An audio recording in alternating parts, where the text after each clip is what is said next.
Welcome to Recruit Nation Sports. Today, our guest is Coach Scoot Watson of J.L. Mann High School in South Carolina. We're going to be talking with Coach Watson about all things football and all things Recruit Nation Sports related. So, good morning, Coach Watson. How you doing today? Doing good. How you doing? I'm great, man. I'm great. We're glad to have you on. We were here, just talk about JL Man High School, what you guys are doing, goals for the season, and what you're trying to build. So I'm trying to build there. Yeah. So, to get it started, I heard that you are a, coach of a building program of a rebuilding program. You're trying to get you guys on the map. First off, can we go into your playing and coaching experience? Yeah. So I played high school ball at Green High School in Greenville County. Played division football at Newberry College. That's where I played. Played there for 3 years, and so I had a little playing career there. Played some linebacker there, and Okay. Started coaching in 2002 as a running backs coach at Greer High, my alma mater. In 2007, got an opportunity to start coaching linebackers at Greenville High School, and I spent 7 years there. And after that, coached at Travelers Rest High School for one season, and I've been a defensive coordinator at this school at JL Mann for 3 years, and I coached 1 year at St. Joe's as the defensive coordinator there. So, been coaching for quite a while now.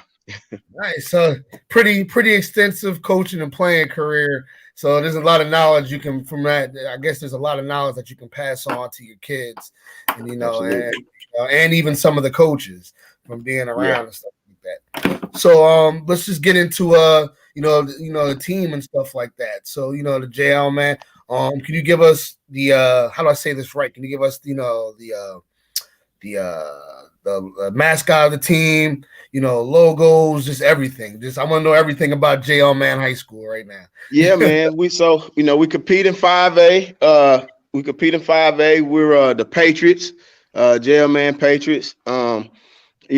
Historically, this has been a pretty solid program. The past decade kind of fell on hard times, but we're looking to build it up, man. It's I'm about to finish up my first year as the head coach. Got hired last year during a pandemic, so it's been quite a challenge. But we've got some kids interested in the program. Got a lot of young talent, sophomore class it's got a lot of talent in it, and just looking forward to build in the future, man. We got some kids coming up that we're excited about, for the future. So.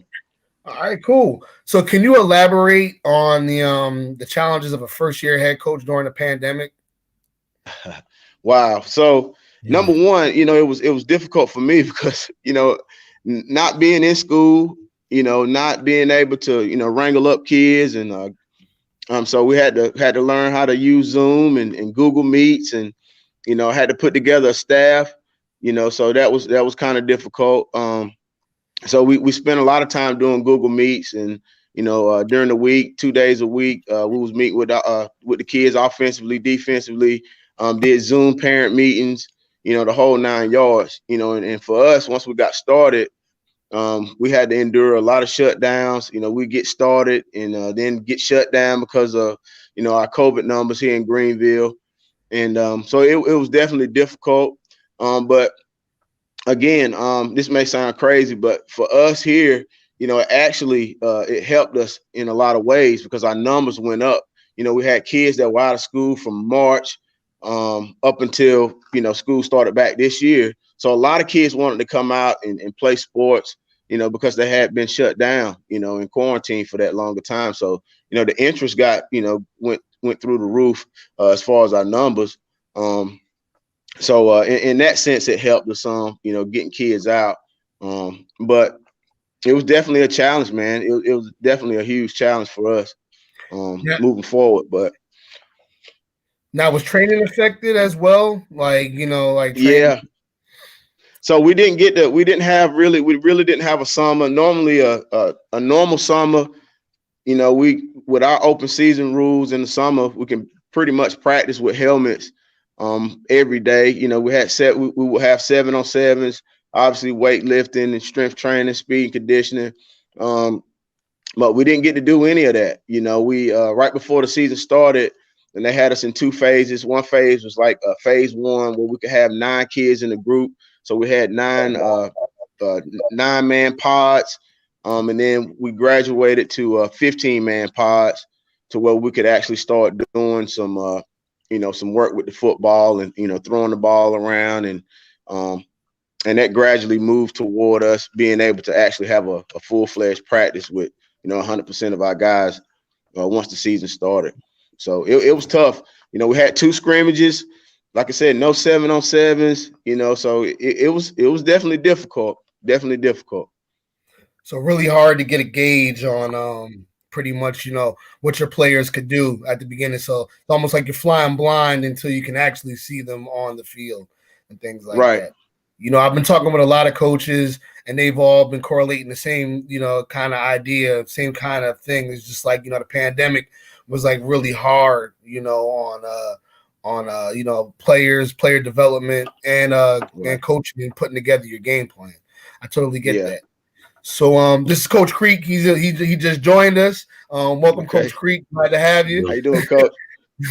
So let's get into another question. Let's talk about how basically about South Carolina football and as a whole, like like 5A South Carolina football. I want to know about, like, obviously I'm from the north, and Right. I don't really know how Southern football works. In New Jersey, we have groups 1 through 5. So can you explain to me the significance and the power of 5A football as compared Oh to the rest? man. So for us in South Carolina, 5A football is the highest classification. Okay. So the schools is based off of school population. So most 5A schools have in excess of 2,000 plus students. Wow. So um, we've got a school in Charleston, I think Wando. They had close to 3,000 students. So some pretty big schools. Obviously, our state is not that big. It's not a huge state. I think it's around 40 teams in each classification, give or take a few. But it's 5A football is the real deal. We've got programs around here. Burns, who's been nationally ranked.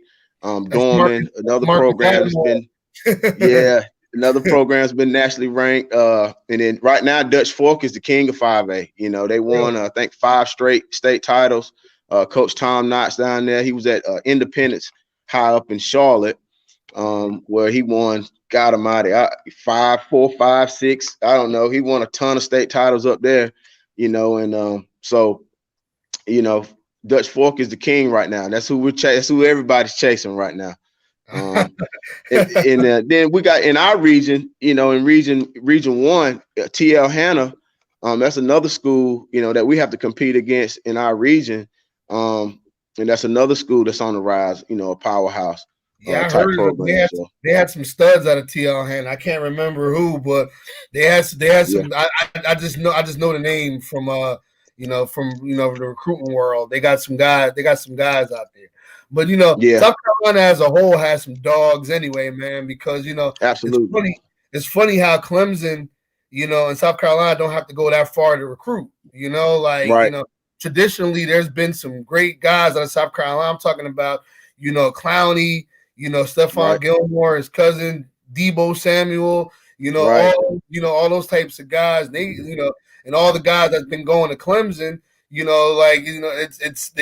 these type of dogs have been in their backyard, so they don't geographically have to go far to get really good talent. And especially if you got schools like yours and others that have an excess of 20,000 of 2,000 to 3,000 kids in their school. That's a huge talent pool to draw from. Absolutely.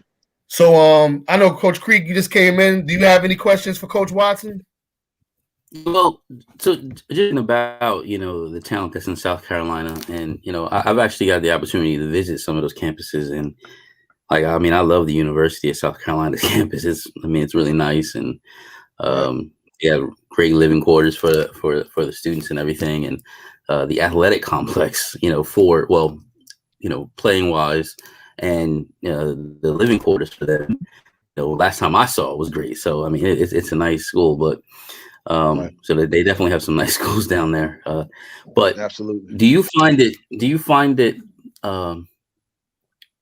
challenging, or are you feeling that recruiters are coming to look for the talent in your state? Do you feel that you all overlook there? No. I think again, our population, I think, kind of Mhm. hurts us a little bit. Now we've got some, we've got some kids that are getting highly recruited. Mhm. Just in our county alone, Jaleel Skinner up at Greer High School, I think he will be class of 2022. He'll be the #1 tight end recruit in the nation. Okay. So kids like that are getting recruited. Burns have had several guys to go Division 1. And Mhm. then our rival Greenville High School, I mean, they're loaded with talent. They're just right across the road from us. They've got a lot of kids that are getting highly recruited right now as well. So we're not necessarily overlooked.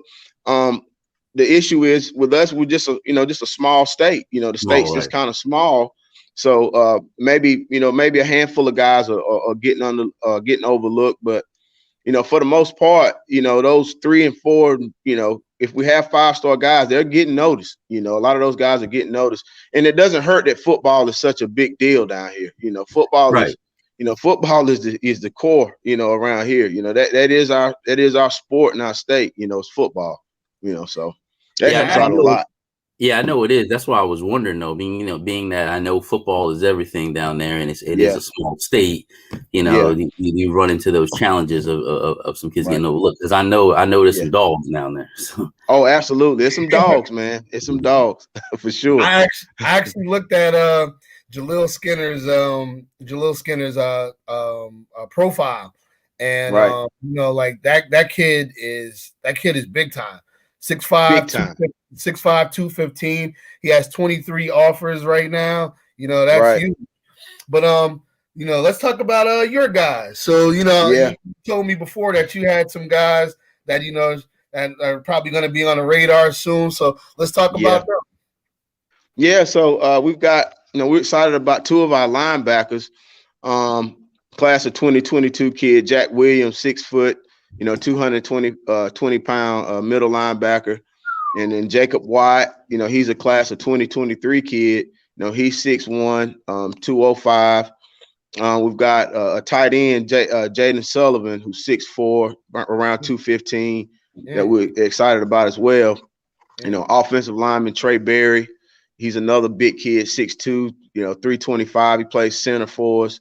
So we've mm. got a couple of guys, that we feel real good about. And then we've got two freshmen kids. One of them actually be participating in one of the showcases. Jakari Bennett, we call him Mookie. We call him Mookie. Mookie Always six gonna have a good four. name. Yeah, old Mookie. Mookie 6'4", about 190 pounds. And before it's all said and done, Mookie will be, 6'5", probably 220. And last year he played for us a lot on varsity at will linebacker. We're moving him to a little defensive end position this year, weak side defensive end. But, he'll be one that'll be on the radar here in the near future. And Michael McClellan, slot receiver that we got. So, we've got some kids that we're excited about. It's for us, it's just all about putting everything together. And, I know you hear a lot of coaches talk about building culture. For us, it's about changing habits, man. It's all about changing the habits of the kids, Yeah. getting these kids to believe in what it is that we're doing.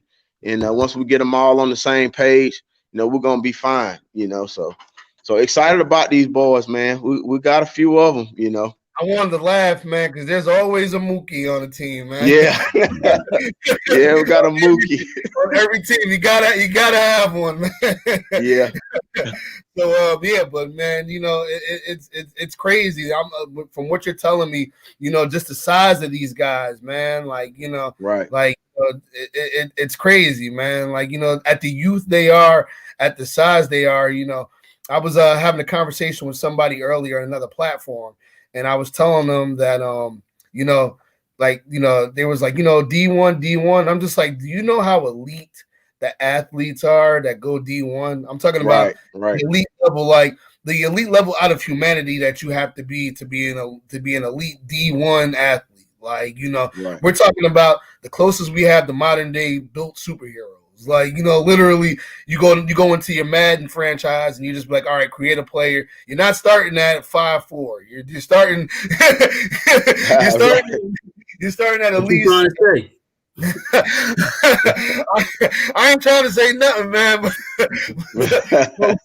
I gotta keep it real, man. With myself, but Well, I'm a short guy. well, Yeah, no, me too. but 5'9". that's a very good point, though. We talk about the measurables, right? The measurables are always Right. important. So Yeah. that leads me to ask you this, Coach. You have some guys with great size down there, and they have some Right. talent. They may play well, and everybody, thinks they're great.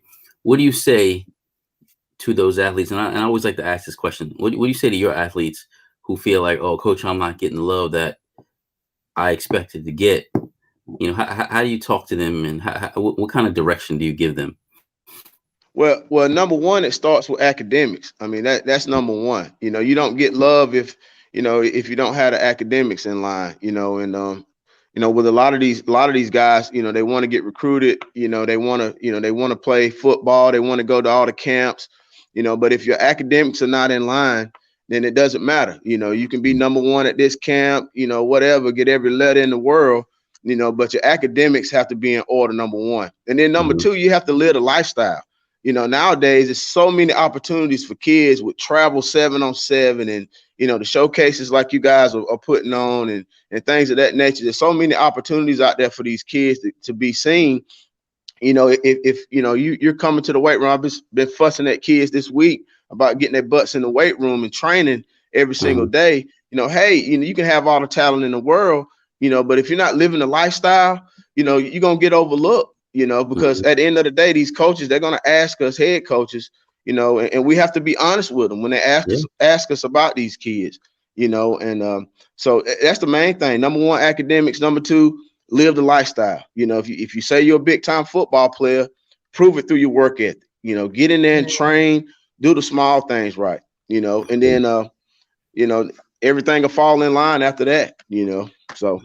I wanted to touch on that too, because we want we as we all work in some aspects of the recruiting field, us with the showcases and trying to get the kids offers and be seen, and you coach as a coach, you dealing with the schools actually on the ground level as the coach because they come and talk to you. We have to talk about unrealistic expectations and just knowing about playing within yourself and setting goals that are attainable.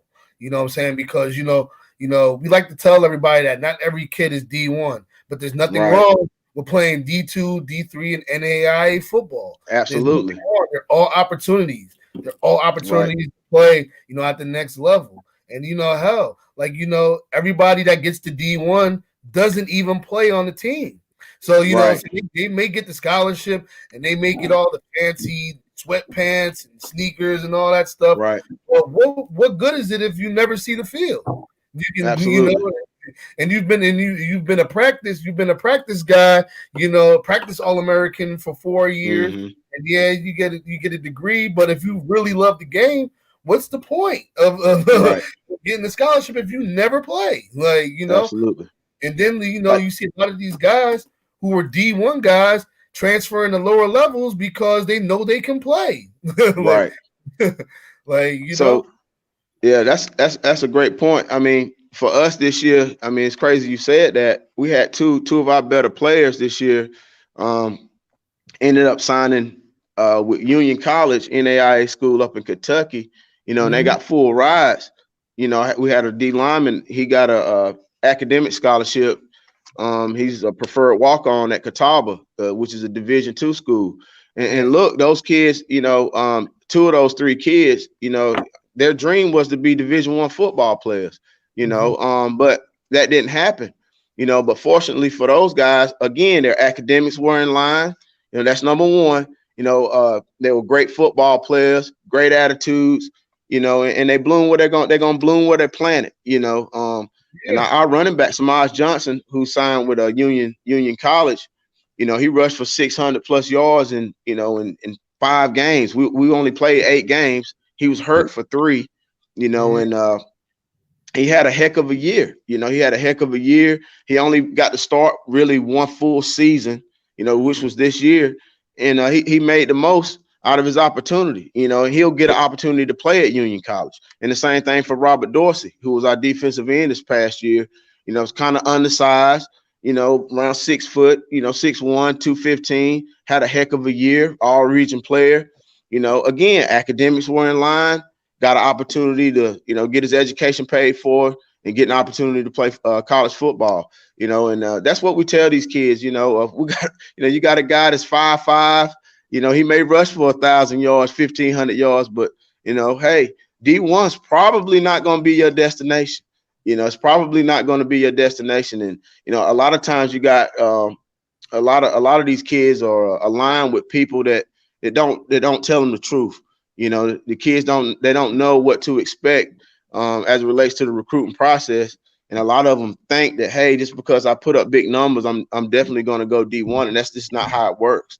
And there's absolutely nothing wrong with going D2, D3, NAIA. If they want you, they're going to give you an opportunity to get a degree and do something that you love, which is playing football. Then you go for it, I'm glad you said that, because there are a lot of people out here that are in the kids' ears and they're selling them on pipe dreams that are unrealistic and can lead them down a path that's detrimental to their growth as a human being. So I always tell them, I always tell kids, and I'm constantly blasting on Twitter, explore all opportunities, explore every single opportunity. Any coach that's giving you an opportunity to play at a higher level is giving you an opportunity to change your life. Like, they're giving you an opportunity to change your life and play the sport that you love, and get an education while you're doing it.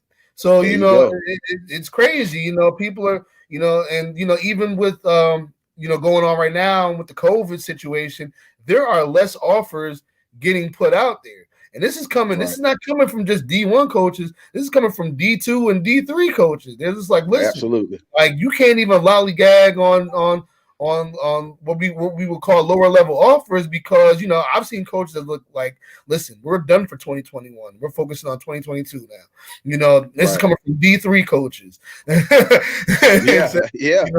So there's the days of being able to just sit on 800 offers until February or whatever you want to do it, and collecting them and saying the ceremonial, I'm blessed to have all these offers. Those days are over now. Yeah, absolutely. Like, you're really blessed if you're getting a whole bunch of offers like that. But can't sit on them forever unless you're a marquee guy. Right. So that's cool. But that's cool too. But let's get into another aspect of your team and everything else. So tell us about your schedule, biggest rivals, and games you're excited about. Woo. Okay, so our schedule, it's a pretty solid schedule for us. We open up this year with Eastside, week 0. That'll be our first game. Then we play Riverside, Travelers Rest, Greenville, a couple other schools. Our region is pretty solid with Hillcrest and TL Hanna and Malden and Woodmont High School. So we've got a pretty solid schedule. Our biggest rival is Greenville High, without a doubt. Again, it's crazy. I coached at our rival school for 7 years. So, that's really where I sunk my teeth into coaching, was at Greenville High, and so being the head coach at the rival school now is crazy. But, that's our biggest rival, and we've got a ways to go to catch up with those guys. They've got some solid talent there, man. Solid. Now I know about TL Hanna now, man. That's rest in peace, Chadwick Boseman. What I'm saying? Yeah, there you go. Radio. Rest in peace to Radio. and Yeah. Martavis Bryant. Yeah, so There you go. yeah, they've been Ben good. Bolwell. Yeah, they've Yeah. been good. You said Peter Bower? Oh yeah, Ben Bolwell. Ben Peter Bower. Bolwell played at Clemson. Yeah. Yeah, and they've Oh, been good for a long time, man. They've been good for a Right. while, man. So yeah, so you know, did the pitchforks come out for that rivalry game? Those I mean, it's a rivalry on paper, but I'm a realistic person. I just tell the truth. To make it more how can I say, to make it more interesting, we got to start winning some of those games. I know at one time when I was coaching there, it was 14 straight years that we had beat the school that I'm at now, JL Mann. And it's been since I think 2014 is the last time I think JL Mann's beaten Greenville. So, wow. we got some work to do, man. We got some work to do, and they got some talent over there, man. They got some talent, but we coming. We're doing the things that we need to do to get there. Tell we coming, man. Yeah, we coming, man. We coming. Hey, I love that, man. Throw that on the building board, man. Should be the motto, man. We coming for the North, man. Oh yeah. Yeah, there you go. That's your theme for the season. That's your theme for the season. We coming. Yeah, we coming. They got a heck of a staff. I know a lot of those coaches on that staff over there, man, and the head coach, Coach Porter. Crazy. He was the first coach to offer me a defensive coordinator position. So I got nothing but love for him, man, and and his staff over there. One of my best friends is coach on the staff there, so it's all love, man. Hey, it's all love. I gotta watch what I say now. I don't want them to try to run it up on me or something. You get the text messages a week in advance, like we playing, y'all. Right? Yeah. Oh yeah. I tell you, man. That's the best thing. That's what I miss about coaching, man. Is the community, man. Is especially in the area, man. You go there, you see guys, especially if you win and stuff like that. And you're wearing your jewelry around there, and people are like, "Oh man, that's nice." And I'm like, you get a little snippy comment, man. Like, yeah, I know, man. Yeah. It's good. You putting it by your head, like, yeah. Oh yeah, it's hot out here, man. but it's all friendly rivalries, man, and I'm sure those down there are good guys and stuff like that, man. And they all there for the same things, for the love of the game, and to help these kids, man, get where they want. So, Coach, what's the atmosphere like in South Carolina high school football? Oh, atmospheres are crazy. As far as like game attendance and things of that nature. Of course, this past year, I know in our county we were only at 25% attendance, so it was crazy because of the pandemic. Right. At least in our school district, in other districts, they still sold a lot of tickets for ball games, but during the regular season, especially like with us playing a Greenville and JL Mann game, it's gonna be 3,000-4,000 fans. Wow. Some good years it could be 5,000. Wow. You get a Dorman and a Spartanburg game. We're talking 12,000. We're talking 10,000. Dorman Stadium holds. I want to say Dorman Stadium holds around 10,000 people. Greenville High Stadium holds 12,000. It's Serene Stadium. It's Furman's old stadium. In downtown Greenville. So, I mean, people come out in droves to see high school football games around here. What's crazy about that? I used to wonder when kids go to the next level, like how they handle the crowds. But when I'm seeing high school crowds, it's like 12,000. What's another 10? Right. Yeah, it's nuts down here, man. It's absolutely nuts. And then, I know you see the shows of Friday Night Lights, the movie or whatever. There are literally towns here in this state that actually shut down on Fridays. When I was growing up in Greer, our town, it shut down on Friday nights. Now it's there's been some growth in our little town that that I'm from now. But shoot, man, I mean, you could get away with anything on a Friday night in my town back growing up, man. Like everybody was at the football game. That's what you worked your tail off Monday through Friday to get off of work and to go see a high school football game, to go see, the Greer Yellow Jackets play, or the Spartanburg Vikings, or Burns Rebels, or whoever, or Abbeville Panthers, Greenwood Eagles. You know what I mean? That's what you did. You worked so that you could get off from work and go see that game on Fridays, and that's all right. So it's crazy, man. Awesome atmospheres around here, man. Awesome. You know what? I would love that, man. We gotta go on tour. We gotta hit all these states. You know what? You got to. I'm packing it in, man. Because when everything gets good, man, I remember all these coaches I'm talking to, and I'm like, listen, yeah, we gotta check them out. I'm gonna go on a virtual tour. On a virtual tour of all these games, man. I'm gonna be down there because this is, man. Like me and Creek played at a school where, in our town, junior high school, shout out to the Farmers, that, it was kind of the same thing growing up, because we had, like, growing up, our school was ranked USA Today top 25 all time. So we know how it feels to have a town shut down to watch a game. And we would have our stands packed, and our stadium hold, what about Creek? What about 3 or 4? I don't know, but I know some of those early mid 90 years, it was standing room only. I mean, we hit over 5,000 people sometimes, and people were coming from other places. You got the band, you got the bands rocking, everything's going, and it's just like, damn, like, growing up, you running from Pop Warner practice to the game on Friday nights. You like, man, I can't wait to play here. Right. I can't wait. And it was literally a childhood dream to play on that field. And I'm sure that's how it is, for a lot of the kids, down where you're at. It's just like, man, I can't wait, to come here. You're right. Be a part of it. Like, and I think that's what's missing in a lot of schools, a lot of kids, just like, seeing that culture growing up, like, man, like, do you understand what it's like to, like, hold down legacies for other schools and, for your school and your town and your home, man? Like, it's crazy.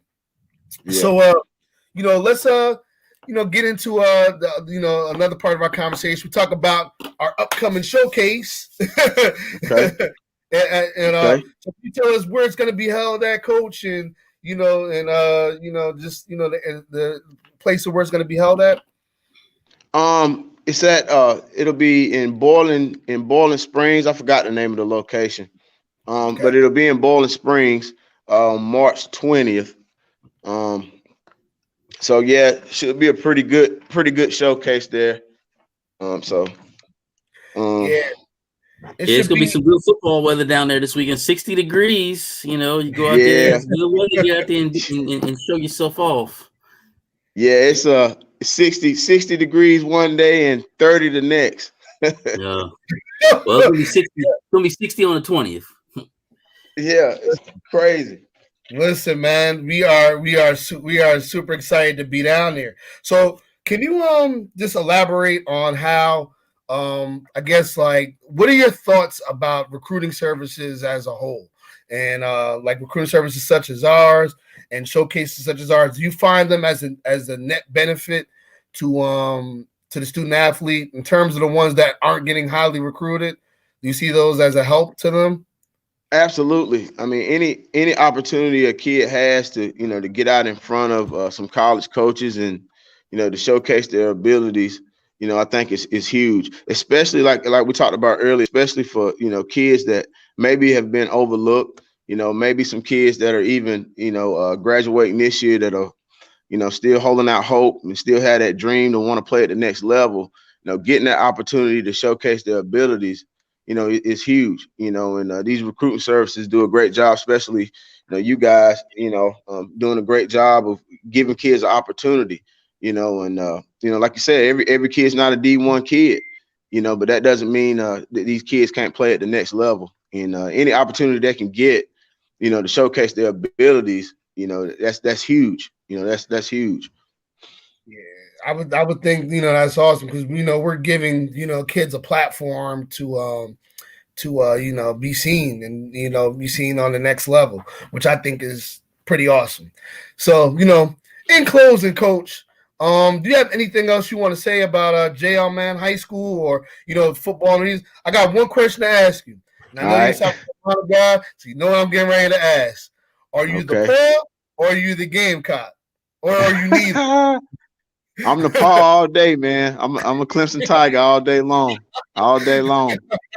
Okay, so you the But look, Paw. I'm not one of these Clemson guys that hate US. I don't hate USC. In fact, I was in on a Shane Beamer. Shane Beamer had a clinic two weeks ago. He had one this past Monday, and they showing love, man, to all the South Carolina high school coaches. So, Yeah. I like what Shane Beamer's doing down there. But I'm a Tiger all day, man. I'm a Clemson Tiger. Good diplomatic answer, Coach. Good. There you go. But all right, Creek. Do you have any other questions, Creek, you want to touch on before we wrap it up? No questions. I just want to point out, our college prospect showcase, March 20th, this coming Saturday. It's gonna be a nice 60 degrees. We got how am I say it right? Vadumar McMillan Park. There you go. That's there it. That's it. It's 591 McMillan Boulevard in Boiling Springs. All right. Be there. Be there. Be there. Be seen. Out there. Be there. So, Coach, we're gonna have you stay on with us after we wrap up. Okay. Everybody, thank you for watching today's edition of Recruit Nation Sports. As Coach Creek says, outwork everyone. Outwork everyone, man. All right, so we'll see you guys on the next edition. As of today, peace, love, do your work, stay in the weight room.